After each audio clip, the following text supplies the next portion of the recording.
7월 5일 말씀 읽기 시작합시다. 잠언 13장에서 15장 말씀이 되겠습니다. 오늘 함께 읽을 말씀은 13장과 14장입니다. 13장 말씀을 같이 읽읍시다. 지혜로운 아들은 아비의 훈계를 들으나 거만한 자는 꾸지람을 즐겨 듣지 아니하느니라. 사람은 의의 열매로 인하여 복록을 누리거니와 마음이 괴사한 자는 강포를 당하느니라. 입을 지키는 자는 그 생명을 보전하나 입술을 크게 벌리는 자에게는 멸망이 오느니라. 게으른 자는 마음으로 원하여도 얻지 못하나 부지런한 자의 마음은 풍족함을 얻느니라.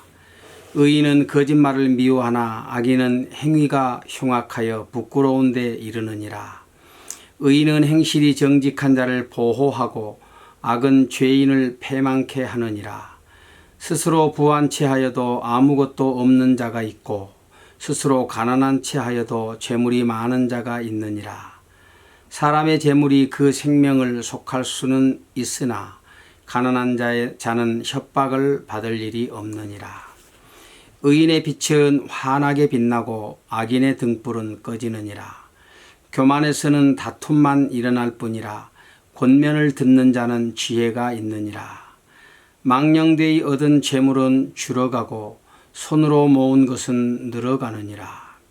소망이 더디 이루게 되면 그것이 마음을 상하게 하나니 소원이 이루는 것은 곧 생명나무라. 말씀을 멸시하는 자는 패망을 이루고 계명을 두려워하는 자는 상을 얻느니라. 지혜 있는 자의 교훈은 생명의 샘이라.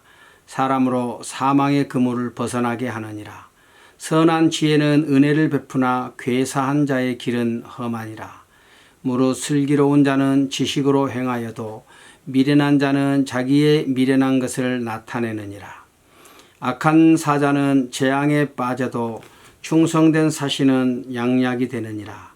훈계를 저버리는 자에게는 궁핍과 수욕이 이르거니와 경계를 지키는 자는 존영을 얻느니라. 소원을 성취하면 마음에 달아도 미련한 자는 악에서 떠나기를 싫어하느니라. 지혜로운 자와 동행하면 지혜를 얻고 미련한 자와 사귀면 해를 받느니라. 재앙은 죄인을 따르고 선한 보응은 의인에게 이르느니라. 선인은 그 산업을 자자손손에게 끼쳐도 죄인의 재물은 의인을 위하여 쌓이느니라. 가난한 자는 밭을 경작함으로 양식이 많아지거늘 혹 불의로 인하여 가산을 탕폐하는 자가 있느니라. 초달을 참아 못하는 자는 그 자식을 미워함이라. 자식을 사랑하는 자는 근실이 징계하느니라. 의인은 포식하여도 악인의 배는 줄이느니라. 13장은 의인의 삶에 대해서 말씀합니다. 5절 말씀에 보면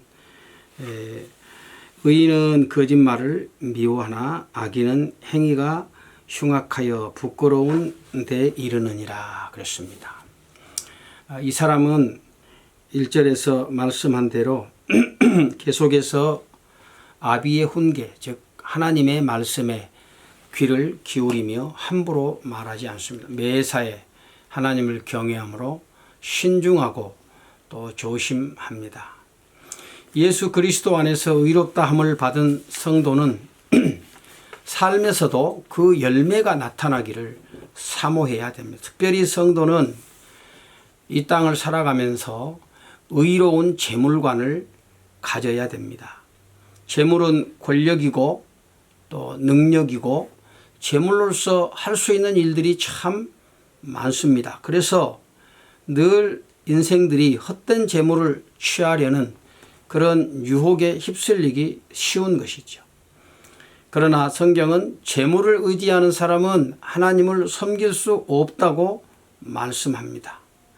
그래서 하나님의 백성들은 늘 영원한 하나님 나라의 보물을 취하는 것으로 즐거워해야 되는 것입니다. 이 세상의 재물은 일시적이고 또 그 영향력은 이 땅에만 국한됩니다. 영원한 삶에는 아무런 영향도 미치지 못하는 것입니다. 우리 예수님께서는 너희 보물을 하늘에 쌓아두라고 말씀하셨고 또 누가복음에 보면 하나님과 재물을 겸하여 섬길 수 없다 이렇게 말씀했습니다. 어떻게 일시적인 것과 영원한 것을 비교할 수 있겠습니까? 생명이 없는 것과 영원한 생명을 어떻게 비교할 수 있겠습니까? 그런데 인생들이 어리석어서 마치 그것이 동등한 것인 양 여기고 오히려 더 하나님보다도 생명보다도 잠시 없어질 세상의 재물에 더 집착하고 그것에 관심을 보이는 어리석은 경향들을 가지고 있는 것이죠. 차라리 우리 주님께서는 너희의 불의의 재물로 친구를 사귀라 그렇게 말씀하셨죠.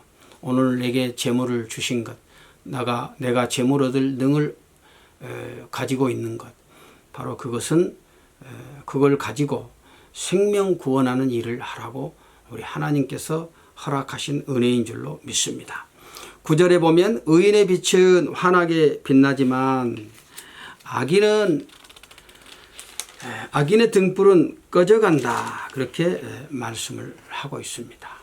비록 이 땅에서는 악인의 등불이 의인의 빛보다 훨씬 더 빛나 보일지 모르지만 악인의 등불은 결국은 소멸하는 빛입니다.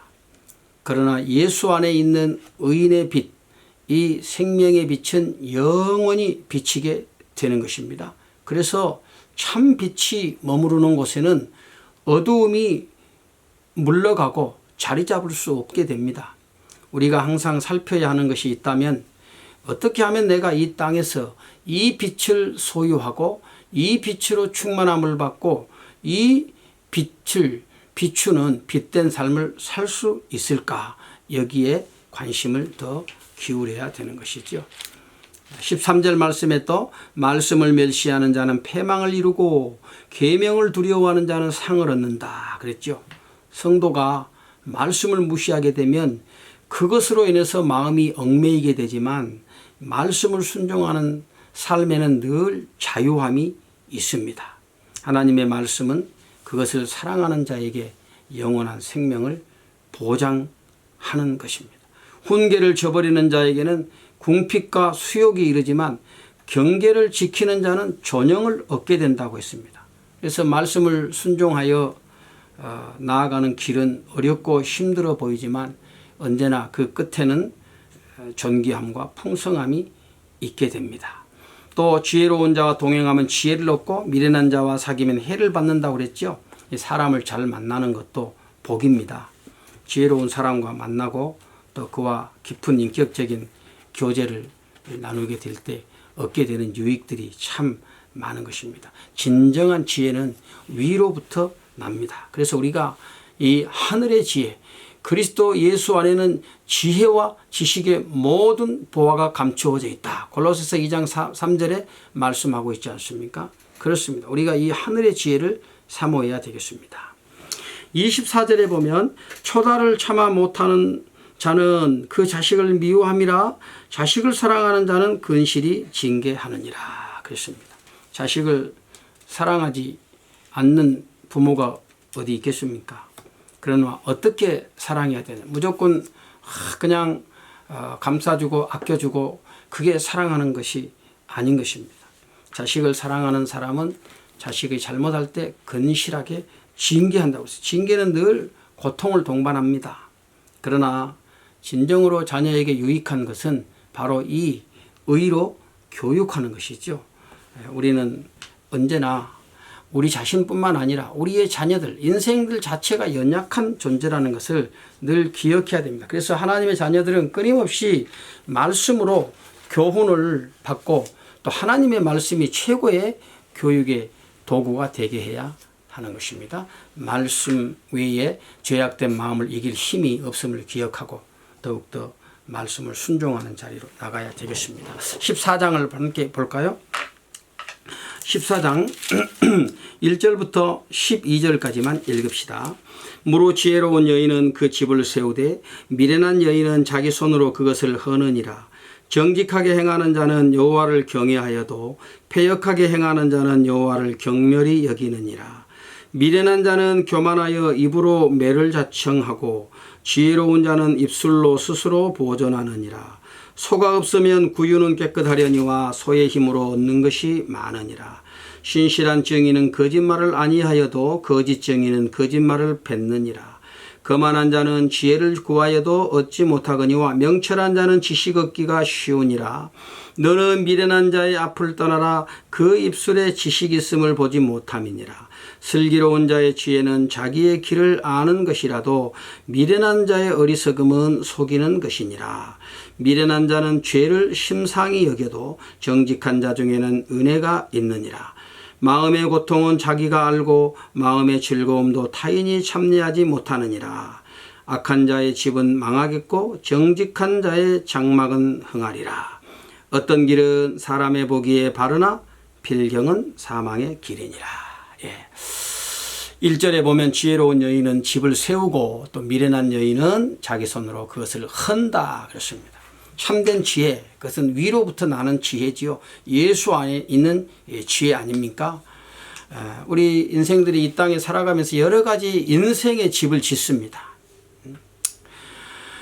그런데 우리가 어떻게 이 집을 지어야 가장 튼튼한 집이 될 수 있을 것인지, 무너지지 않을 집이 될 수 있을 것인지 주의 깊게 생각해 봐야 됩니다. 평생 수고했는데 인생의 마지막에 가서 그것이 허물어져 버릴 집이라면 그 참 결과가 얼마나 허망하겠습니까? 그래서 예수님께서는 너희가 반석 위에 집을 지으라 그랬죠. 반석 위에.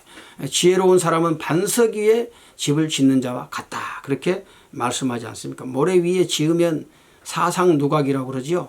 그냥 근사하고 멋있게 보이지만 결국은 비바람 몰아치면 다 무너져 버리는 것입니다. 우리 인생의 집이 그렇습니다. 우리 영적 삶이 마찬가지라는 것이죠. 그래서 하나님의 말씀의 보화가 우리 심령 속에 채워지도록 부지런히 말씀을 사모하는 사람은 그것을 가지고 다른 사람을 또 이렇게 행복하고 유익하게 할 수가 있는 것입니다. 예수 그리스도의 터 위에 우리의 인생의 집을 세워가도록 해야 되겠습니다. 9절 말씀에 보면 미련한 자는 죄를 심상히 여겨도 정직한 자 중에는 은혜가 있다 그랬습니다. 심상히 여긴다는 이 말은 가볍게 여기고 경멸하고 교만하게 행한다. 그러니까 그냥 대수롭지 않고 예사롭게 그렇게 여긴다는 것이죠. 자, 죄를 우리가 그렇게 여기면 안 되겠습니다. 정직한 사람에게는 은혜가 있다 그랬거든요. 하나님을 경외하는 사람은 죄를 신속하게 고백하지요. 하나님의 은혜를 덧입는 것입니다. 미련한 사람이 담대해 보이지만 사실 그 마음 속에는 큰 고통이 있는 것입니다. 세상의 것으로 자랑해 보지만 결국은 다 쇠하게 되고 소멸하게 되는 것이죠. 그래서 이 정직한 자에게는 늘 기쁨과 즐거움이 있습니다. 이것은 하나님께서 주시는 겁니다. 하나님이 우리 마음에 주시는 것이죠. 그래서 우리가 이 죄를 심상히 여기지 않도록 그렇게 해야 되겠습니다. 12절에 보면 어떤 길은 사람의 보기에 바르지만 필경은 사망의 길이다 그랬습니다. 사람들은 모두 스스로 자기가 옳은 길로 가고 있다고 생각합니다. 그렇지만 사실 인생이요, 자기 길을 자기가 알지 못합니다. 당장 나에게 이익이 되고 사람들이 부러워한다고 해서 그것이 꼭 옳고 좋은 것만은 아닙니다. 우리는 모든 것을 하나님 앞에서 판단받는 그런 인생들입니다. 그래서 하나님의 말씀이 인도하는 길을 따를 때 오늘 우리에게 생명이 있게 됩니다. 자기의 길을 하나님께 맡긴 사람은 하나님의 인도하심을 받습니다. 스스로 옳다고 여긴 길이 있다면 우리는 이 길이 정말 하나님이 기뻐하시는 길인가, 이것을 먼저 생각해 보는 그런 지혜가 있어야 되겠습니다. 오늘 하루도 하나님의 인도받는 복된 삶이 있기를 바랍니다.